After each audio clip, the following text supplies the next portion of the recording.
Hello again, and welcome to another episode of the Caring Support Podcast. I'm Kaylee, and I am here today with healthcare leader, change management, and efficiency expert, Susanne Kish. Thank you so much for coming in today. I'm so happy we've finally been able to connect and get you on here. Can you tell us a little bit about yourself? Yes, Callie, I'd be pleased to. I'm someone that, has a passion for what I do, and healthcare is it. And I enjoy teaching and looking at efficiencies and improvements. So if there's a way to make an improvement, let's do it, and looking at root causes. And I'm going to say I was fortunate to be a part of the COVID pandemic. And that was history in the making. And, yeah, it's changed a lot for us in healthcare in the province and for people in general. Yes, it's definitely changed things across the board for everybody, and it's crazy seeing some of those changes now being called on even more. So during the pandemic, was there someone or a phrase or anything that kept your spirits up? Someone who might have been inspiring to you, or maybe a quote that just really resonates with you, something that kept you going? There's two things that come to mind when I think about it is that we're answering the call. So the team that I worked with, we really were answering a call for the community, for hospital, for the province, and that was the one thing I thought of. And to be honest, I kind of thought, I think I'm meant to be here in this role to help, and support people and the whole response to the COVID pandemic. What was it like being a COVID testing leader during the pandemic? It's funny. I finished a mat leave at one of the hospitals, and I was asked to come in and, kind of take over operations of the COVID clinic in Waterloo, and happy to do so. And then after I thought, what am I getting myself into? Thinking it was a challenge. I'm excited because I love challenges and mental stimulation and problem solving. So I said yes, and then I came home and shared this, and they're like, "What?" And so that was kind of funny. But once I got in there and learned about the teams and made the correct fixes in there, just because the all of COVID, everything, the clinics, the testing, it all happened so fast in supplies.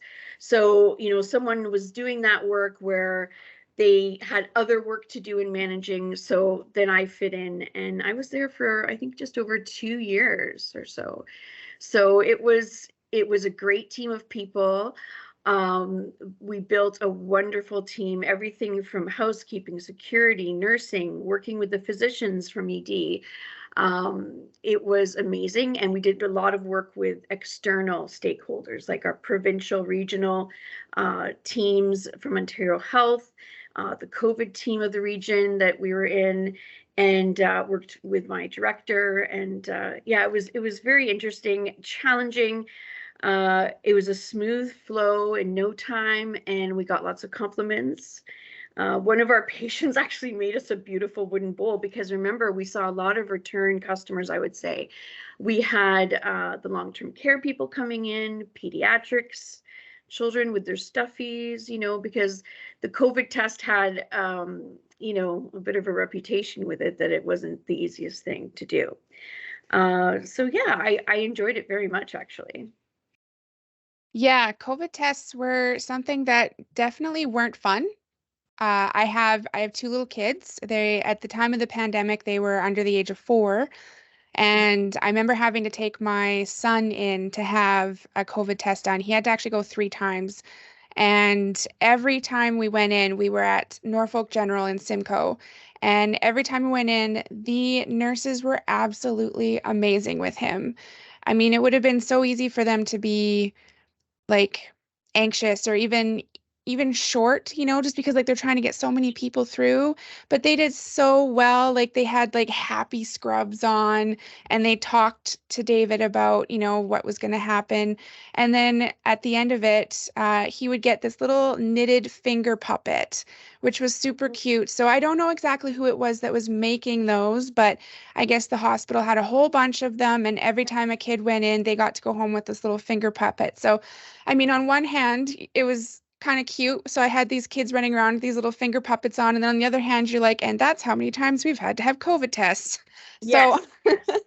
Yeah, we did something very similar with a donation of toys that we would give to a child in their own little glad bag kind of thing, and as a takeaway. But it was funny. Some kids, they knew when they're at the edge of the building what was happening. They want to get in the door.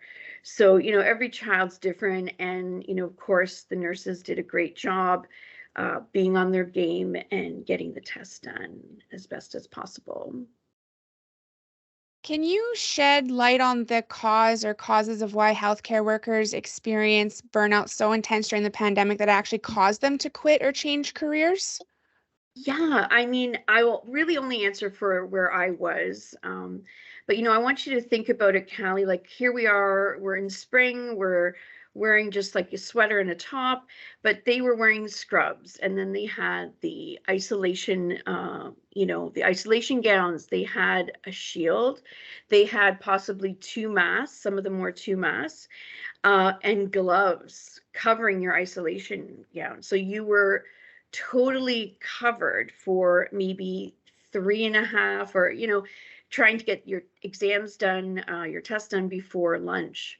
So that was a lot, and then on top of it, I think there was a lot of parts of when is this going to end? What's the next step? Because one of the things we had in the COVID clinic, and from our regional partners, was a lot of changes and guidelines, and we provided those guidelines for our COVID people that came in for testing. So making sure that we were right on top of that. It was a constant change in there, which was, again, great to keep us on our game. And you hear about people passing away, right? And the long-term care home people that we would see coming to visit their loved ones, and staffers that were sick. And remember, also learning through the pandemic, Callie, a lot of it was all brand new, in the sense of, if you're sick, Callie, you're staying home, and you're going to keep these people with you at home, right? And then things started to loosen, but all of that was so concerning, and supplies as well.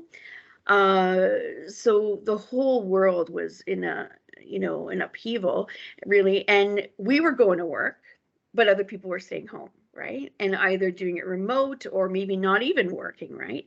So all of that plays, on you. And then you got your home part, right? So that, stressors of, do you have a family member in long-term care? Is someone able to stay home and not get pay if they have to stay with their child? Can they travel to see a parent, like that type of thing? So there was a lot of stress. And I think as a healthcare professional, whether it's a nurse or a tech or physician and so on, that you're there to serve, right? You are there to help. And many times, even before COVID, as a healthcare professional, you want to keep working and do your position. So if someone's sick, you might pick up an extra shift or something. So the work was ongoing because you had those sick staff members that you might have to cover. So then you're working extra on top of everything. So then you have those extra hours. And I think that in general is what led to the the burnout, oh, I can't make it in another day, months after the pandemic started. And it got into your mind, and I think that's part of the cause, in my opinion, from what I've read and heard, and have seen a little bit in other friends and colleagues at other locations. I think a lot of us went into that first lockdown believing that it would be the only one. You know, it's going to be over right after this. We're going to lock down. Everything's going to be perfectly fine afterwards. So, you kind of go in with that mentality of like, just push through, just push through. And then all of a sudden you've been pushing for months and then we're pushing for a whole year, right? And then, yeah, you start seeing people that are like, I can't do this anymore. And I'm sure you were hearing of people talk about this long before it really started coming out, I guess, when we would be hearing it in the news, right, of the mass exit from healthcare. So when you started hearing other people talking about burnout at work, how did you respond to that? What did you do? I really remember one incident, and my office was close to the testing area where they would process samples and paperwork. And I heard one nurse say, I feel like I'm getting burned out. So I was, that was my job, is to support these people as part of my job. And so what I did when I heard that later on that day, I brought that individual in and I said, so how are you feeling? And we talked about it a little bit, because if we, as a manager, if we're supporting our teams and staff and we hear something like this, it shows that we care, of course, and we all should care about our staff, right? And if they're sick and going to have time off, it's better we look at it when we first hear about it, or we hear a request or something, than letting it go and having them continue to work because they have to come in, right? So I ended up speaking with the individual and they ended up getting a day off or two, and then it kind of recharged them, and the one thing that was great as a nurse in the clinic with short appointment times is you can easily turn it off, I hope, at night, right? Because if you're, like, say, in an ICU or a critical care unit, you might be thinking about that one patient, how you left them, are they okay, right? But this was kind of like we can turn it off and really enjoy family or whatever it is at the time that that person was going to do.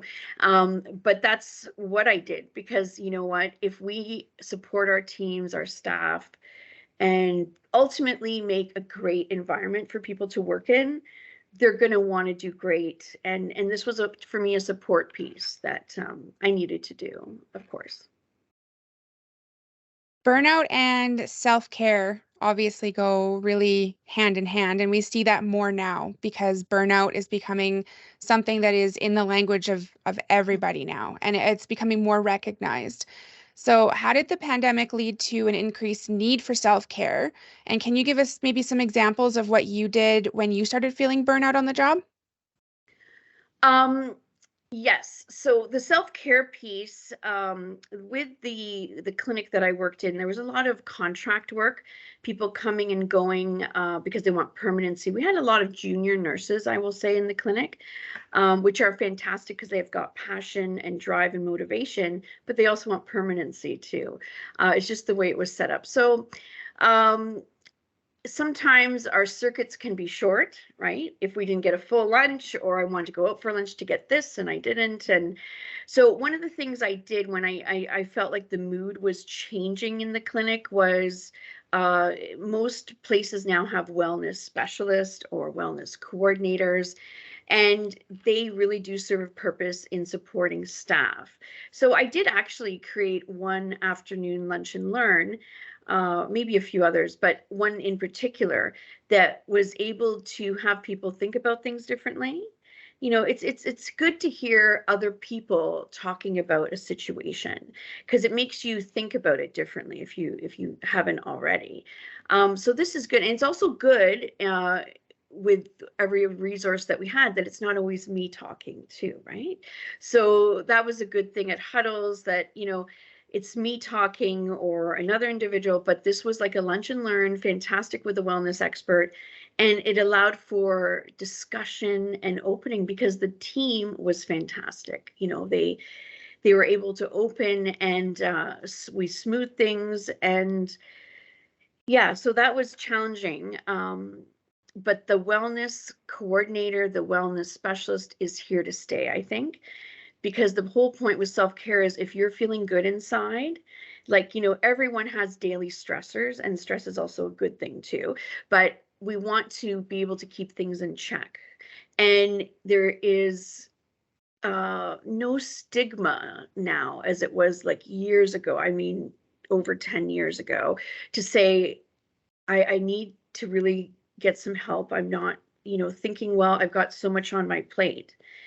People would view that as a weakness, and it's not a weakness. It's actually brave to come forward and say, I think I need to talk to somebody. And most big companies and institutions have EAP or employee assistant programs, and they offer, confidential support with someone that can speak to you, which is really great, because the inside piece of us was, we never learned about it in school per se, but now it's a big piece, because if you're feeling well inside, you're going to do your job. You're going to be the person you are at home. The partner that you need will love you more, and all this type of thing. So even in schools, now you have children, you said, Callie, right? So how old are they? 4? Yeah, so well, my daughter she's 6, my son Okay. is 4. So yeah, grade 1 and junior Yeah. kindergarten. Do Yeah. they have, this just blew me away in a good way. They have a calming station at my son's school. And Yes, they do. My daughter was actually telling me about hers the other day, and I was like, where can I put one in? Like, I need one of those. yeah, my son and JK had, like, this was before COVID, I think, or around the time of it starting. But they had a station for twinkly lights, pillows, blankets, little stuffy. And if you weren't having a good day as a little one, you could go there, and the teacher would check on you, of course. But it's amazing that that exists. It never did for me, of course, but and it's still there in my son's grade 2 class. And I think it's okay. They also do meditation. So we're starting to know our bodies, know our thoughts much earlier now, and I think that's really only going to make a better individual, fully rounded. I completely agree. I mean, I didn't have anything like that when I was in elementary school or really even in high school. Even then, it was still kind of like, if someone got called to the office to go see a therapist, it was like a huge thing, right? Yeah, But now I'm like, I'm proud to admit the fact that I've used the EAP program a few times, and that's because you just have to. Sometimes you just need someone to talk to. You need that extra support. And I think what is also important, maybe specifically for healthcare workers, but really for a lot of people that, take care of other people, so caregivers and PSWs, every healthcare worker, is that there is a difference between self-care and then basic human needs. So, your burnout will be, largely triggered by your lack of self-care, but it will also be even more emphasized if your basic human needs are not being met. So if you're not able to go to the bathroom, if you're not getting to drink water, have lunch, take a second if you've had like a difficult case and, just process that, right? Instead of having to just jump from one to the next to the next to the next, right? Being able to process your emotions and your feelings around those things, I think all of that it's all a component to that self-care, but it is very important to make sure that your basic needs are being met too, because without that, like, there isn't any amount of self-care that you can do that's going to override your need for the basic needs to be met as well. right. And Callie, you did ask me about my own burnout situation. In December of 2022, uh, I I was someone that gives more to the system. I want to get it done. I want to, do the best I can, and so on. But we had a lot of sick individuals with COVID, right? So of course they're not working at the clinic, right? So with that, we're short-staffed. We can't bring as many individuals in, and it's a lot of pressure on the group that is actually working. And so that in itself is a pressure day. And I remember having a huge line outside, huge. And that's kind of when I was feeling overwhelmed, because believe it or not, it was hard for me to take a vacation day and to get relief and, like, really vacation, not that I would be going anywhere, but just even at home kind of thing. And it was hard for the team as well because they knew that I knew what they're talking about. So unless it was a broad management type issue, that could be resolved, but otherwise it was difficult. And we had lead charge nurses there as well, but it was a feeling I had of overwhelm because it's like I've worked so much and now all of this is happening. And I ended up getting some help from OH to help with staffing. And it didn't help on that day, but I think there was a big need for the public to get tested in December, and we knew that testing was going to basically come to an end. In a way, it feels like it was so long ago, Callie, honestly. But in essence, it wasn't, really. And it's still carrying on in long-term healthcare, long-term homes, and in hospitals, of course. And I hear of friends and their parents, or they're getting COVID, right? So it's still happening, right? And one of the things that I think people probably in my age group want to do is protect their parents who might be immunocompromised. And that's always in my head. And we had all the masking guidelines changed now. So, it's just changed so dramatically. But the burnout for me, I think, was real. It wasn't long lasting because what I did do, and that was maybe easier in my position, was to take some time, right? To step back a little bit and just breathe, because when you've got almost 150 people outside, short staff of nurses saying they want to walk out, like on this one day, it was wild. That's a lot of pressure on one individual, right? So, but we made it through. The team, of course, did the best that they can, because that is what a healthcare worker does. No matter who it is, they are going to go that extra mile for patients and provide service. And that's what healthcare is about. What is the importance now that we're starting to come out of the pandemic?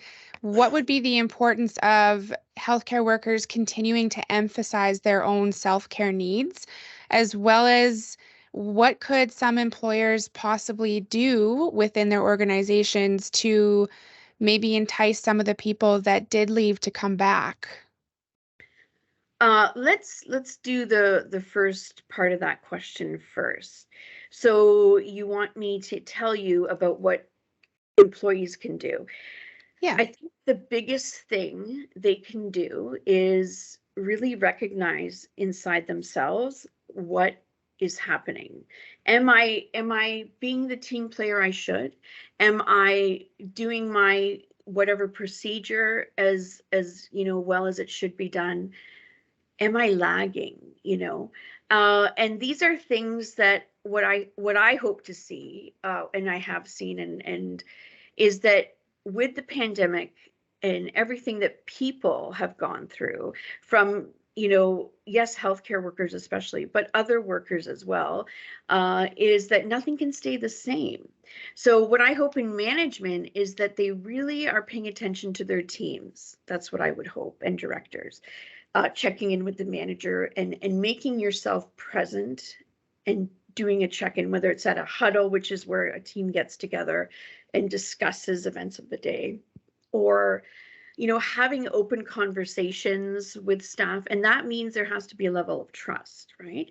So you need to make sure that you have trust built within your team, and mention that you are open to hear if you have problems that you want to discuss, or if you're thinking, well, something's off and you're not sure where to go. That's where that manager will come in and say, well, I have this wellness specialist here, because we can count on our own employees as a wellness specialist or coordinator. And we also have the outside external EAP, or employee assistance program, with many opportunities there to help. And even GPs. I know that my GP's office, which is quite large in KW, they have so many areas for education, if you want to stop smoking, and therapy as well. So there's three options right there with me not even looking beyond, right? And I know there is a 1-800 number, I think, at the provincial level that people can call and speak with someone immediately if they have any issues, because the issues can be like panic attack, I can't breathe, which I experienced several times in the COVID clinic, to, I'm really not thinking right, and I'm not sure what's going on, and I'm concerned, and, all these types of things, Callie. So we have so many more resources to help us, and we just need to say, I need help. That's all you need to say and reach out. And people are so willing to help. And that's the amazing thing now. So I think I've answered that first question about what employers can do. And the second question, Callie, was Just if you had any advice or opinions on maybe what healthcare organizations could do to maybe bring some people back to help yes. people feel comfortable knowing that they, maybe they can go back into the careers that used to be so fulfilling for them. Mm-hmm. Now, that one is challenging because sometimes if I'm going to say the nurse, right? Because the nursing is what we need still probably, right? So I would say, if there's a nurse and the manager has a good relationship with them or someone within the institution, they can call them possibly and say, what are you willing to give us? So maybe it's something casual. Maybe they only want 2 days a week after, retraining and being familiar. The other thing that they could do is if it's a 12-hour shift, maybe they can cut it to 8.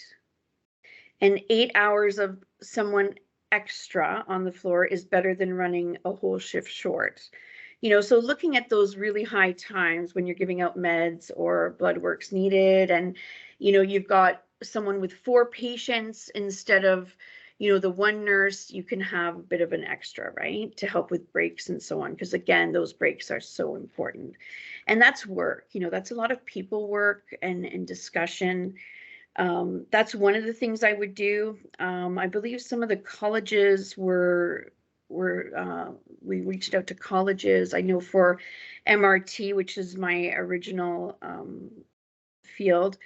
But really, other than that, I know I don't want to get too political, but I know we're talking about international nurses and physicians and so on. And I think that's kind of beyond what I can really comment on. But that's an option, right? It's something to think about, but we have to be careful with our practice standards, so I don't want to get too political here, but that's one of the things that, I did work in professional practice, and that makes our healthcare people of Ontario who they are. We're not going to use a substandard anything to do something on a patient. We want the one supply we need, or if I don't know how to use this, I'm not going to try it the first time on a patient, that type of thing. I need the knowledge, skills, and judgment before I use something.